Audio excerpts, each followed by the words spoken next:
What's good? You're checking out the All Saints Radio interview. My name is Derriqmaq. You check us out every Sunday all over the United States. But right about now, we're hanging out in San Antonio doing our thing with 98.5 The Beat in studio. It's kind of weird because we have people in studio, man. Yeah, we do. I think, is it Cray on line 7? No, it's Cray in studio. Cray in okay, studio. Let me get myself straight, man. Let's take a moment and welcome the one, the only, the inspirational Lecrae, man.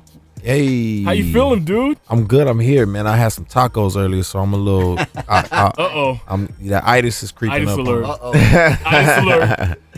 Wow. Here we are, yet a few months removed. Let's call it, 18 months removed from Church Close 3? Oh, yeah. Wow. Right? Wow. The last time we had this conversation, you were on the telephone. I believe you were moving around. I was. And I asked you a question that the answer was, I can't comment on that. Oh. I don't know if you remember what the question was. I remember that. It must have been about a new album or something like that. Actually, you're on the right track. What it seems to be, let me just bring it home, man. It just seems to be that the right answer is, I'll find you. Oh. I'll find you. Remember the question was, Will I ever do a song with Tori Kelly? Yeah. Yeah. Okay. That's the question. Yeah. And amazingly, for those of you who have not heard this song yet, you're living under a rock or something. It's starting to be like Hillsong, bro. It's like everywhere on planet Earth, every minute of every day, there's I'll Find You is playing somewhere on planet Earth. That's hilarious. And that's a good thing. Man, it's been a blessing, man. I'm really grateful because I feel like that's a very it's a much needed song, especially in the climate of the world today. Amen. You know what I mean? It's hurricanes and earthquakes and tensions and all kind of stuff like that happening. So it's just, I think it's a very needed song. I was going to say this earlier. Let me put it this way. I was thinking about actually framing our conversation this way in concerns to All Things Work Together. Mm-hmm. This set of recordings could almost be called Anomaly 2. Oh, wow. I can see where you're going with this. You see where I'm going with this? Yeah. It seems to me that you started the process of letting everybody know where you were at and the changes that were going on in your lives one album ago. Absolutely. Right? Yeah. And then Church Close 3 drops, which seems to be the bridge to what we are now listening to these days. That's actually very insightful. You know what I mean? Yeah, I agree.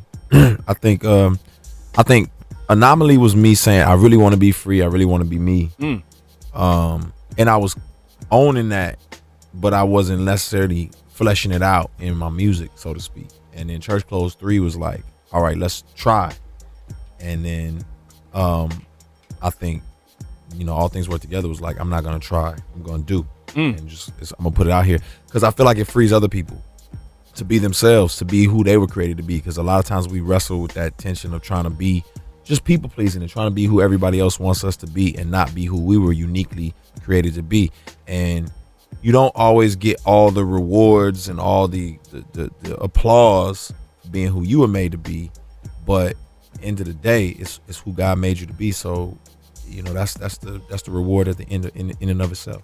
Well, let me tell you, for a lot of people, as we do these programs, as we move around, broadcasting, you know what, man?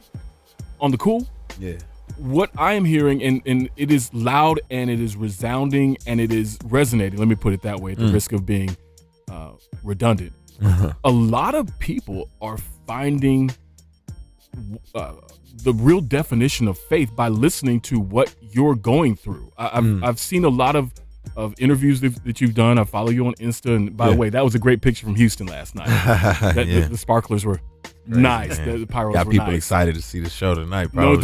No doubt. Yeah. But what I'm getting at is, it's like Matthew 28. You're doing the Great Commission. Yeah. And I know there's this raging argument around you as to, well, what is Lecrae doing? Is he leaving his faith? Is he leaving the church? Is the church mad at him? And all that nonsense. But really, when it's bubbling all up to the surface, you're reaching people who would never have even thought about what their faith really is. Yeah. It's causing people, even inside the church, while they're chirping, so to speak, secretly, they're putting on the album and going, Yeah, I'm going through that too. Hey, People are talking, man. The people are having these conversations that, let's just call it 5 years ago. yeah, 6 years ago, when people were just trying to figure out who you really are. yeah, That was that set of arguments, right? right. Now that you really have done the Good Morning Americas, the Jimmy Fallons, the excuse me, MIA at where your game? Let me quit. Dude, Sports Center. Yeah. Okay. Yeah. That's taking it to people where they're at. Right. I know a lot of athletes have you as their soundtrack, bro. That's crazy, man. I know a lot of people who would never have thought about the sum total of their lives until they press play. Yeah. And they're relating to you. Do you ever come across people who literally stop you and say, hey, Craig, how did you deal with this issue, like on track 5 or 6 or whatever their favorite track may be? Yeah. I mean, more than anything, what I've been getting is, like you said, people hearing their life articulated through music. You know, it's like a soundtrack to stuff people are really going through. I think that's always a tragedy for me, especially when, you know, believers are supposed to be the most hopeful people on the planet. You know what I mean? A hope that doesn't fail. So we shouldn't be afraid to admit that we're going through the worst times of our lives, especially in the music. Like, that's why people don't gravitate to the music, because it doesn't feel real. It feels like sugar coated and candy and cotton candy, and you just walking on clouds and like, oh, God is good and everything's beautiful. And it's like, that's not real life. Right. And so real life is, you know, is all of the things that come at you, but you still have hope in the midst of that chaos. And that's, you know, what I hear people saying is like, man, like, thank you for admitting there is chaos, and now I can believe there's hope in it, instead of pretending like I have it all together, like, and just smile and say, oh, I'm blessed. How you doing? You know what I mean? Because that's not real. And I think that's attractive to people. Authenticity is attractive to people. So that's why I do what I do. And that's why I never wanted to be in a box, because I feel like if you categorize it and you simplify it, and it's complex, and it's a lot of issues around it, but it's the same hope that would drive, you know, Hillsong to be Hillsong, or whoever. It's just that I don't know. I don't know how to, like, just be, like, to not be real. You know what I mean? Sometimes it's to my detriment, but you know what I'm saying? I don't know how to not. So, yeah. All right, y'all. In studio, it's my man. It's Lecrae.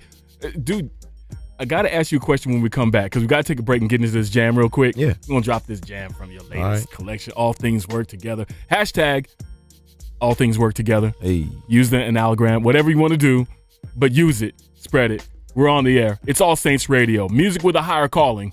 Yeah, powered by 98.5 The Beat.